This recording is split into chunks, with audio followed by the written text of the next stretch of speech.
দিনটা ছিল ১৩ই বৈশাখ, অর্থাৎ আমার দাদুর জন্মদিন। আমার দাদুর জন্মদিনে প্রত্যেক বছর আমরা দাদুর সমাধিতে আসি এবং দাদুর জন্মদিন উদযাপন করি। এবছরও কিন্তু অন্যথা হয়নি। আমরা সবাই মিলে চলে এসেছি দাদুর সমাধিতে, কিন্তু এবছর একটাই মনে কষ্ট, কারণ এবছর আমার দাদা, বৌমণি আর আমার ছোট্ট ভাইজিটাকে আমি খুব মিস করছি। তাও কি করা যাবে, কিছু তো করার নেই। তো যাই হোক, আমি দাদুর সমাধিতে গিয়ে দেখো এই যে বাচ্চাদের লাইনটা দেখছো, এরা সবাই দাদুর প্রসাদ নেবে, তারপরে এখানেই সবাই সময় কাটাবে। তার সাথে আমরাও ওখানে কিছুক্ষণ সময় কাটালাম। দাদুর ওখানে প্রসাদ দেওয়া হলো, প্রসাদ খেলাম। আর প্রসাদ খাওয়ার মাধ্যমে একটা কথাই মনে করতে থাকলাম যে দাদুকে দেখার ভাগ্য তো আমার কপালে হয়নি।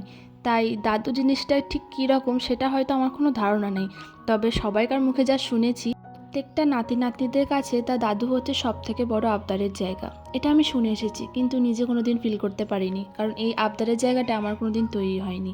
আমার আবদারের জায়গা আমার ছোটোবেলা থেকেই, সেটা হচ্ছে আমার বাবা, আমার মা, আমার দাদা। অনেক কিছু বলে ফেললাম, যাই হোক।